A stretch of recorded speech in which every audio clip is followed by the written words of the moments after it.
Or to this computer. Oh no, it's all right, don't worry. I'm Jonathan McDonald from Potency.World, education, business, and social mobility transformation in one. And this is the interview with possibly the most widely published person I've spoken to yet. So keep out, look. I'll do that again. Don't worry. It's all right. Because I always blag it, basically. That side, yeah. Okay.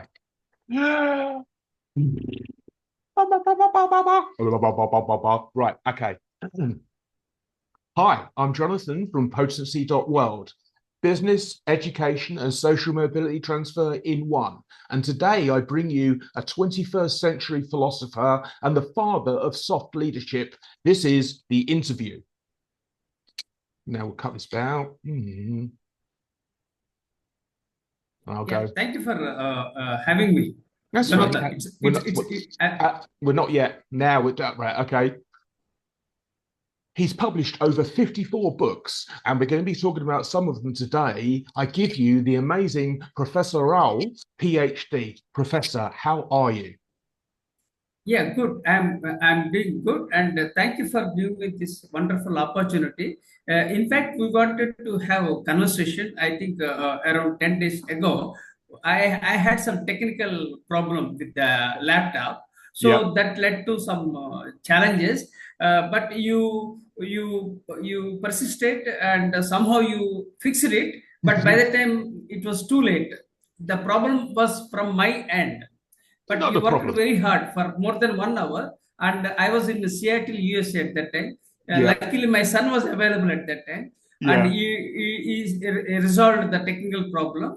He did. And that was the challenge. And really, my son helped me. And I thank you for your empathy and your initiative, and above all, your great heart. Oh, thank you very much. I'll tell you what, this is not about me, but I take that compliment to heart. So tell me, I mean, look, we'll talk later about our shared experience with illness, but looking right down the barrel of the camera right now, who is it that you want to communicate to with this interview?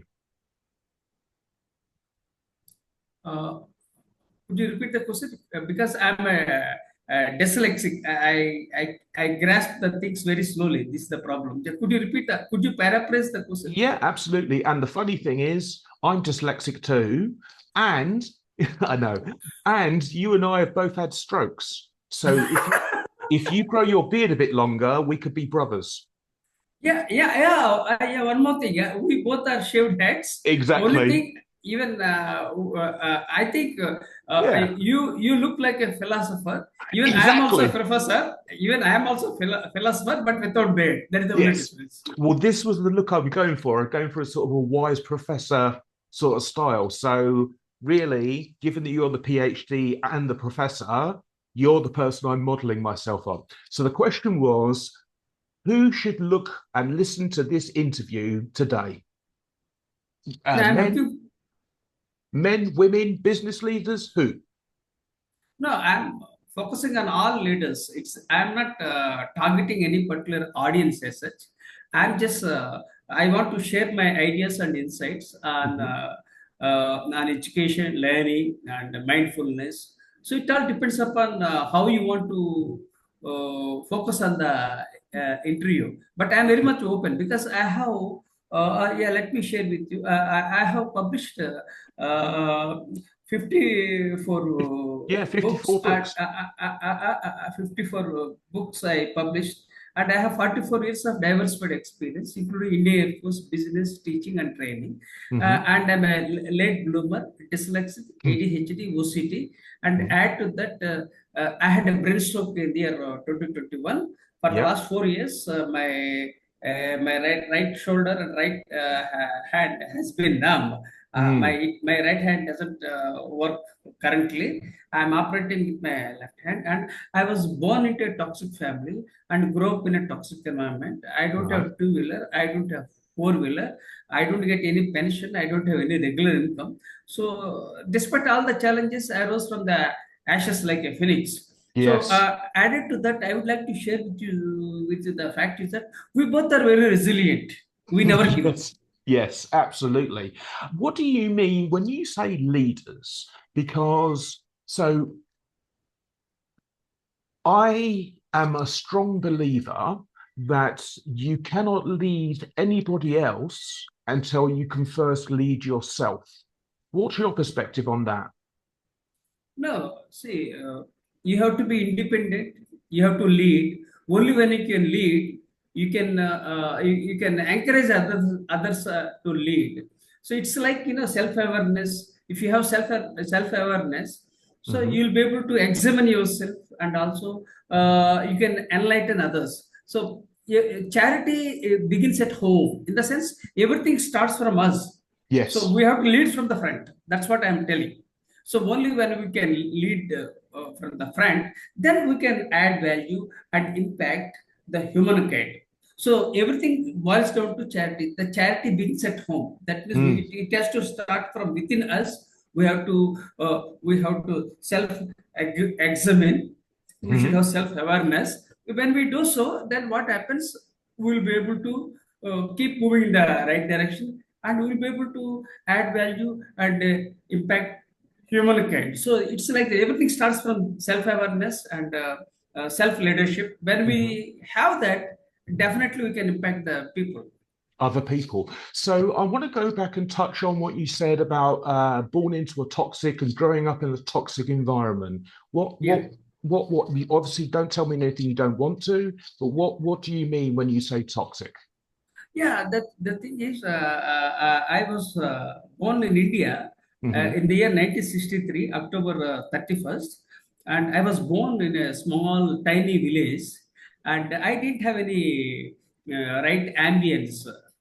I didn't have good education, and Right. I have lots of. I'm a late bloomer, dyslexic, ADHD, OCD.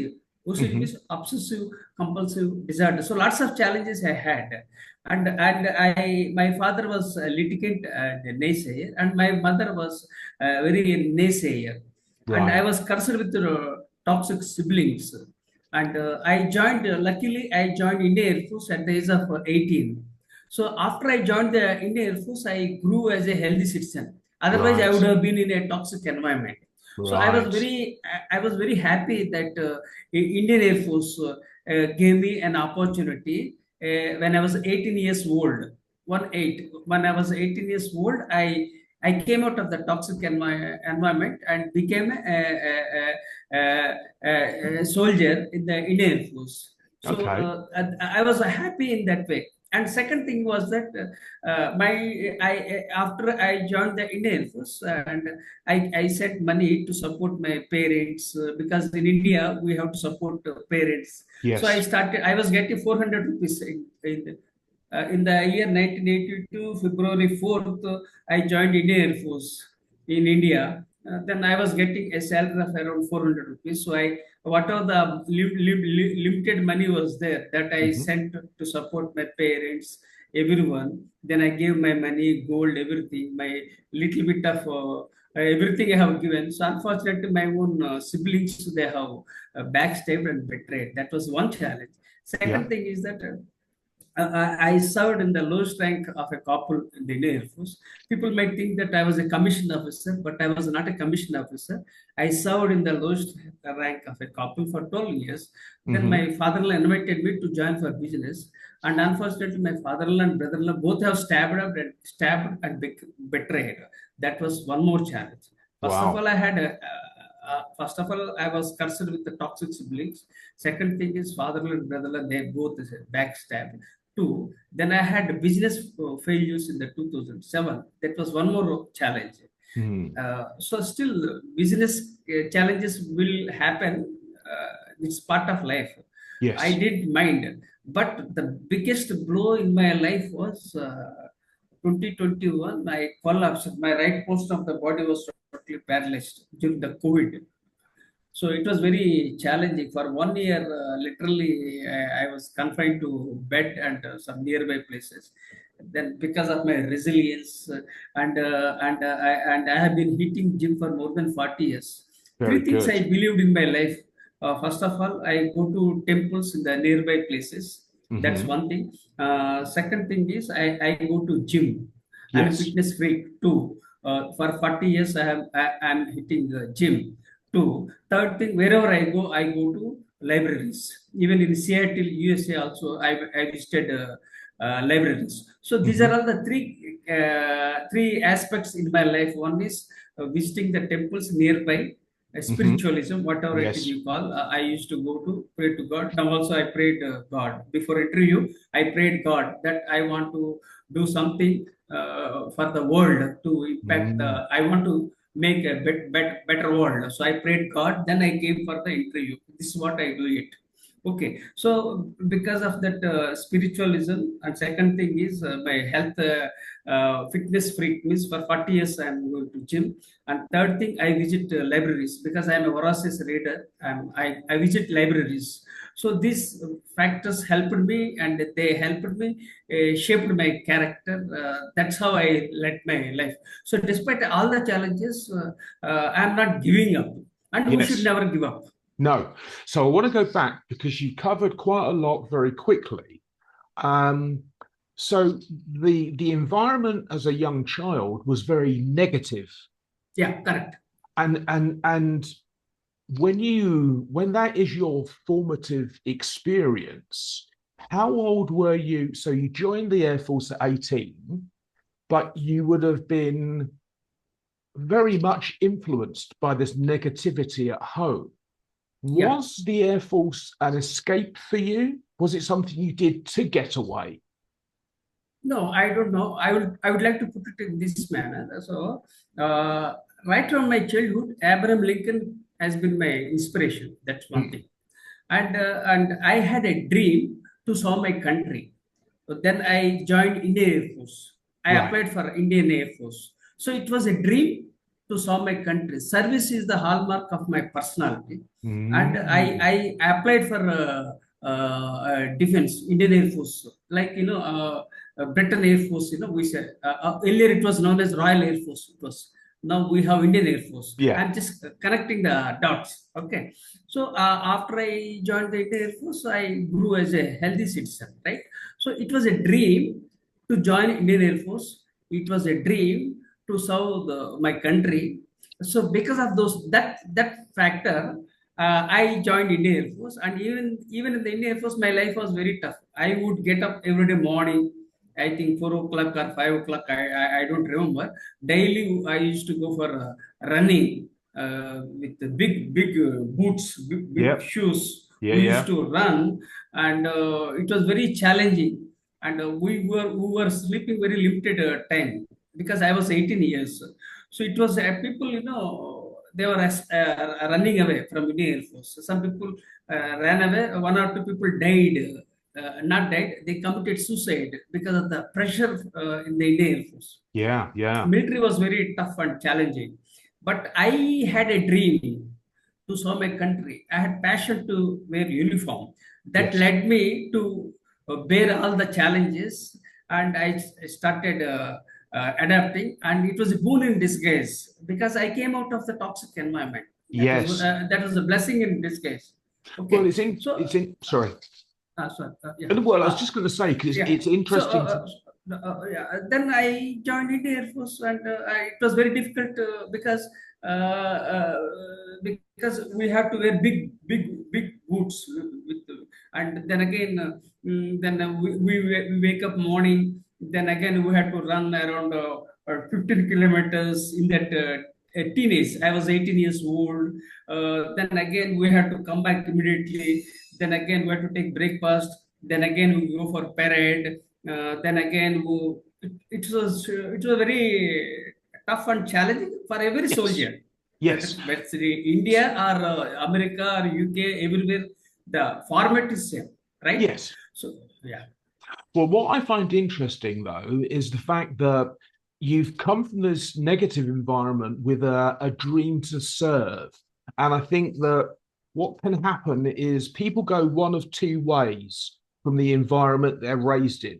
They either go away from it. So, like yourself, you chose to serve, you chose to do something that was going to challenge you, whereas some people become their parents and continue the negativity. What I want to know is this: Did you say? Were you a pilot? No, I was not a pilot. Let me share with you. Yeah. I served in the lowest rank of a corporal. Like, Hitler, he was a corporal, means lowest rank. Okay. Hmm. He rose to uh, Chancellor of Germany. Okay. I was a corporal. That means corporal means very lowest rank. I was a corporal. Yes, For two 12 years, stripes. yeah, good, very good, very good. Yeah. Yes. Oh, good. Thank you for understanding. Thank you, thank you. So people might think that I was an officer. No, first of all, I was not blessed with the convent education, and I was Mm. not blessed with the English language. And I started with my Telugu language, and Oh, Telugu, not my. I had to learn English. I used to mug up because and I started learning British English because we are from Indians, so they follow this British English, right? yes.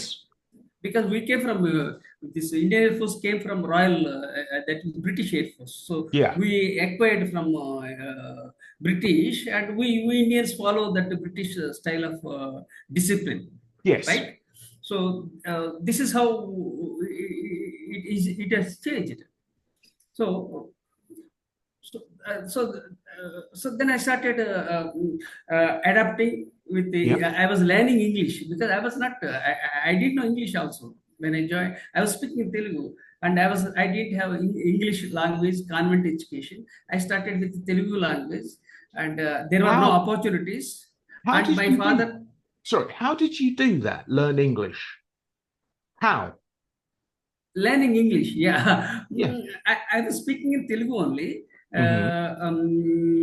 Then because I don't know why I was very much interested. Whenever people speak in English, I'll go and observe what they were. As a child, I was very curious by nature. Yeah, yeah. Actually, I was very curious. Whenever people speak English, oh, these people, oh, he knows English. So let me what this speak. You were speaking English. What he was speaking, I didn't know actually. So I used to because I was even from childhood somewhere. Oh, he speak, oh, I think he speak English. Yeah. Then you will go and listen what he was speaking. Because I was not understanding. Mm. I was very curious. Yes. I was curious actually. So, So what? then I started learning English. Then after I joined Indian Air Force, I was speaking Telugu. Then I was speaking in Hindi also because we Right. speak Hindi, Hmm. Hindi, then English too. And Telugu was my mother tongue. So three languages we started speaking, and out of Wow. that, finally, I shifted to English because I was more comfortable with English rather than with Telugu my language. After I joined But the Indian Air Force, yeah, I so do. that Go on. then I adapted myself, and I served for 12 years in the lowest rank of a corporal, Hmm. and I acquired six qualifications in the Indian Air Force. It's a very Really? interesting story. Go on. When I was 18, I joined Indian Air Force, and I was doing a degree. Hmm. Then I discontinued my degree. Then again, I paid some condonation fee. Then I completed my degree. Usually, degree takes 3 years in India, but Yeah. for me, it took more than 4 years, which I discontinued because I was in service. Then Mm. what I did, I took tuitions, and I was getting very limited salary at that time. And I used to go to libraries in India, wherever Yeah. I was there in India, because I was not posted in one particular place in India, because Yes. I was posted in military units. I was posted in different units, and that I was working in different time zones in the Indian Air Force. Because sometimes morning I will wake up, sometimes in the afternoon, sometimes night to night. Because our time zones were different in the Indian Air Force. Mm. Because it was a Mm. military life, and I was posted in different places, in different time zones. But still, I have to learn. I have to earn my livelihood because I needed money to support myself and also to support my parents. Then again, I put my money for the education of my education with limited money. Then I visited libraries because I didn't know how to go to colleges. So I used to prepare my own notes by visiting the libraries in India. And then Hmm. I completed six qualifications. I got DME from Aeronautical Engineering from Indian Air Yep. Force. Then I got my BSc from Science. Then I got my MA in Arts. Uh, Very then I good. got my PGDCLL, Labor Laws I have done. Then I got my MBA, that is a distance education. Yeah. Then I got one more Ph.D. MBA. Those are six qualifications I had. So all these qualifications I acquired through private education, not through regular education. People might think Mm. that I acquired qualifications from Cambridge or Harvard.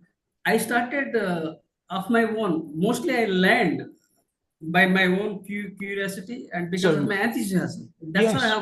have come up to this level. So you're very much self-taught. And what I think is important about that is that when we started this interview, we talked about how you have to learn to lead yourself. And clearly, something about this environment that you were born into led to this incredible curiosity. And Ah, what I want to know now is you described yourself as a late bloomer. Was late 18 onwards, or do you think you bloomed even later than that? no, no, I am still a late bloomer because I can't catch up certain things. Even if you observe my, if it is my weak, now I am telling my weakness.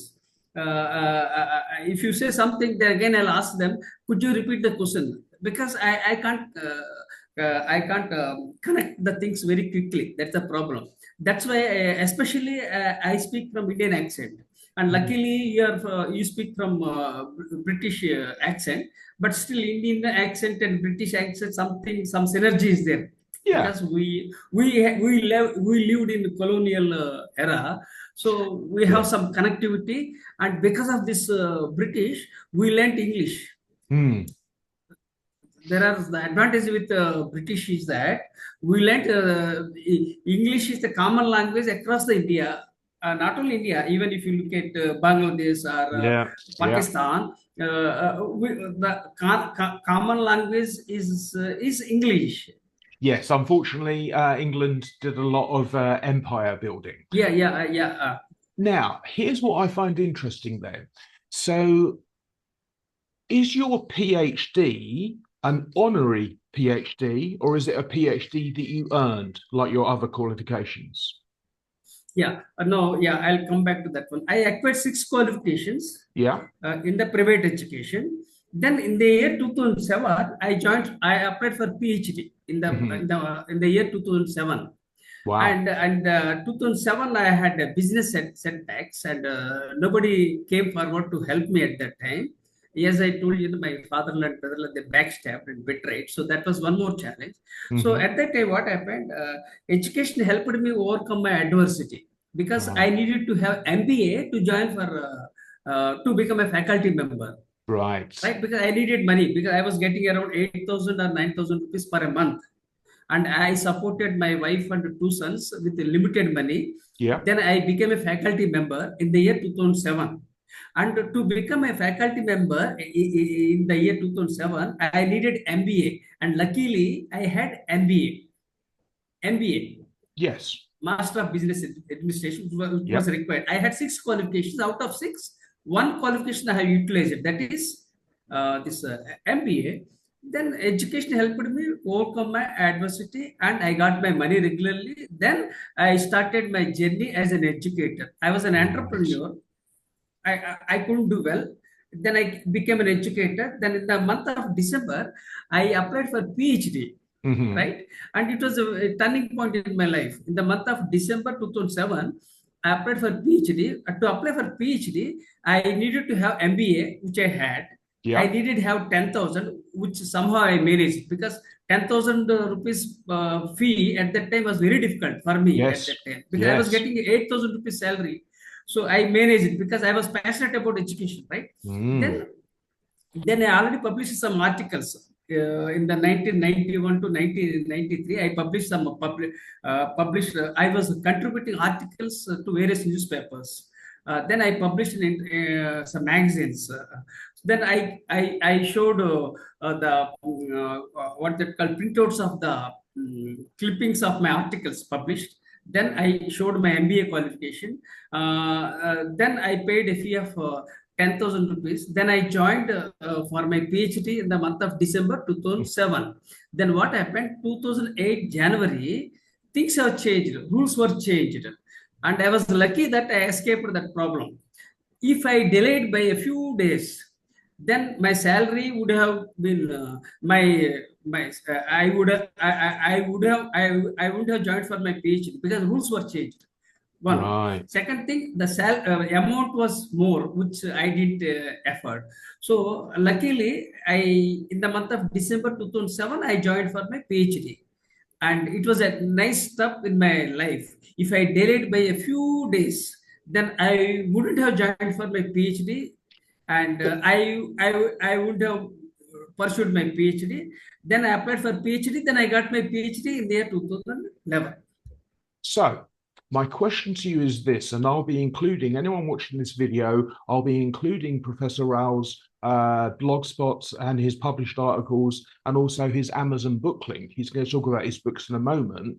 Do you consider yourself to be lucky, or do you consider yourself to have been in the right place at the right time?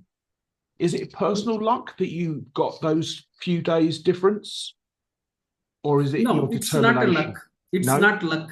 I believe in pluck, not luck. Very good, very good. So I, No, I I don't believe in luck. If I were lucky, then I would have gone for Harvard or then Cambridge, right? And I forgot to tell you, I applied for postdoctoral course in Harvard in the year 2016, and I was close to go for postdoctoral course from Harvard, very reputed one. I wanted to go for Harvard. Unfortunately, I was not shortlisted in the year 2016. Otherwise, I would have completed a postdoctoral course in Harvard. Harvard is a very reputed one.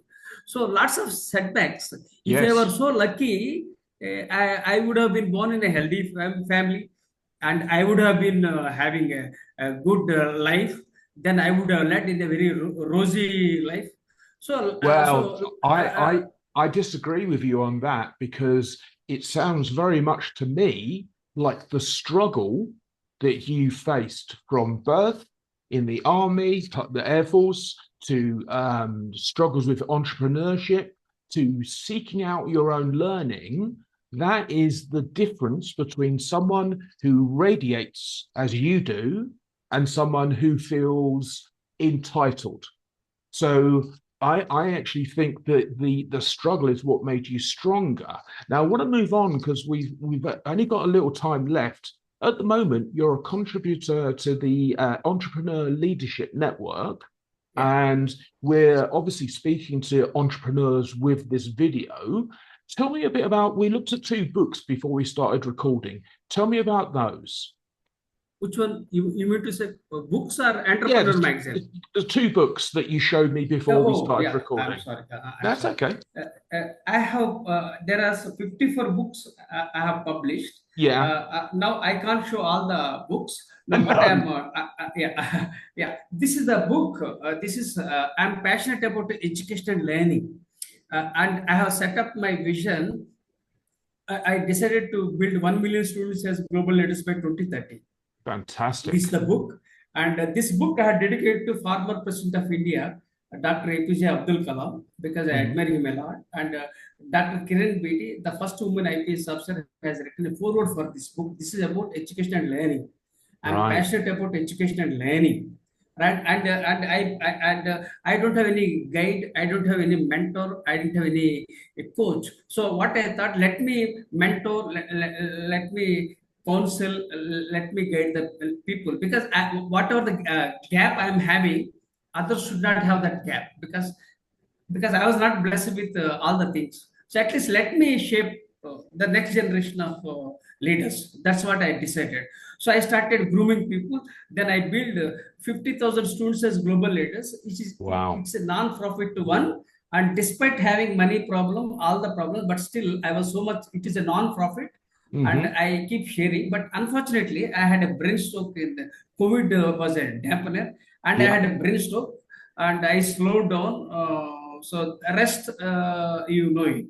And second Yes. book you are talking about is this is one more very this is an award-winning book. See the light in you, for which the Nobel laureate, His Holiness Dalai Lama, has written a foreword, and That is I'm grateful to. Noble laureate, His Holiness Dalai Lama, for Yes, writing a forward this book, and I that is admire him a amazing. lot. I admire him a lot. He's in India, and for every book, I approach the right people because it is about spirituality. Then Hmm. after writing the book, then I was thinking, who is the right person who can write for this book. Then the person who flashed on my mind is His Holiness Dalai Lama. Then I Mm. sent an email, and there was no response. Then again I persisted because I never give up. I will never give up. Okay. Good. Then again, I persisted with His Holiness Dalai Lama. Then he said, "You said the entire manuscript." Then he took more than a month. Then he read it and he enjoyed it, and Hmm. he wrote a foreword for my book. This is my association with His Holiness Dalai Lama. I am always grateful to His Holiness Dalai Lama for giving me for writing a foreword this book. And without that, I wouldn't have come up to this level. Well, you know what I think is true as we come to the end of our time here today is that anyone watching this interview cannot be in any way confused that you are self driven and that the lessons that people can learn from you is persistence, Yeah. is a strength of character, is Uh, curiosity, yeah. is the ability to lead yourself Oh, and the overcoming of obstacles. Now, we're not yeah. going to talk today about the fact we've both had strokes, but you, like I'm in a nursing home at the moment because I broke my ankle recently. And I did 90 minutes of exercise in Oh, my bed this morning. So, you won't believe. Now also I am doing daily twice. I am doing physiotherapy exercise. It's a number. It's yes. very number. So, My right hand has been numb. Daily I am doing physiotherapy exercises to overcome my numbness. I want to yep. get back to the feet, and I want to write books. I want to type. I want to eat now I can't eat with my right hand, and I can't type with my right hand. It's very challenging, but Not, we will never give up. not yet. Not Huh? yet. Yeah, not So yet. it is the principle of growth mindset that you embody, that everything you've done has been about. So we live in a world with instant gratification. People have their phones and they think they don't need to learn things because all the answers are here. But if you don't know the questions to ask, you will never learn anything. Now, I'm going to go. We're going to go now. And what I'm going to do is I beg go you. on. You Yep. referred about growth mindset. It was said by Carol Carol Dweck. Dweck. Oh, we are thinking alike. Yeah. See how much knowledge you are having. I know, right? Because I also did a lot of research about you. It's not easy. I think 10 days back itself, I worked for one day, 24 hours. I worked hard for one video. You won't believe the kind of efforts I am putting. Yeah. People are people take very easily and go. I never do that. When I do something, I justify. In the sense, I worked for more than 24 hours for one particular interview some 10 days back. You can imagine the kind of passion I Mm. have and the commitment this particular conversation. Well, I appreciate the work you've done, and I appreciate you turning up and speaking to people that are going to watch this video. And what I'd say to viewers is Professor Rao is on LinkedIn. I'll be including his LinkedIn profile and his email address and links to his books under this video. Reach out to him and connect with him because his vision for 1 million leaders is something which I think is um, it's amazing, it's visionary, and it comes from a place of humility and appreciation. What you've shown me today is that you have great gratitude. In spite of everything that's happened to you, you have gratitude. And this is a thing that I think we learn when we get to a certain age. The only thing I'm going to say is that on the cover of your book and your LinkedIn profile, you've got a picture of you as a young man. I've got my, yeah, exactly. I've got my white beard. I'm not doing any of this false advertising. I don't know. It's right. Professor And Rao, one more thing, go on. attitude of gratitude is something I also like it. Yeah, okay. Attitude of gratitude. I often talk about everyone. We should have that gratitude. And if you see, everywhere at the end, with gratitude, I would put, because Yeah, we have to be grateful for this opportunity. We should absolutely. express from our heart. We should Yes, express our gratitude from our heart. Because see, money comes and goes. yes, Money doesn't make any sense according to me. What matters is we have to add value and impact the people. We should build a better world. We should live we should make a better world yes, to build a better world and to build a better world. And also we have to leave a next generation of leaders. yes. This is my vision. So I will just close off this interview by saying Okay. that the chances of you or me even to exist in this universe Yeah. is you know something like 400 trillion to one. The oh, chances of your parents, their parents, going back to the yeah, beginning of correct. humans, Oh, 400 trillion to one.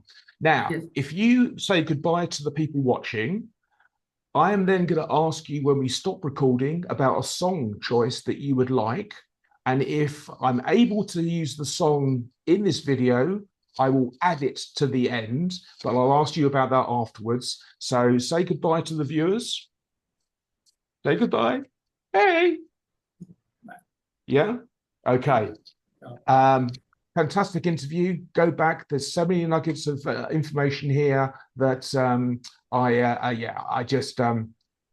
am in awe of this young-looking man, even if the picture he uses is false advertising. Right, Professor Ralph, thank you so much.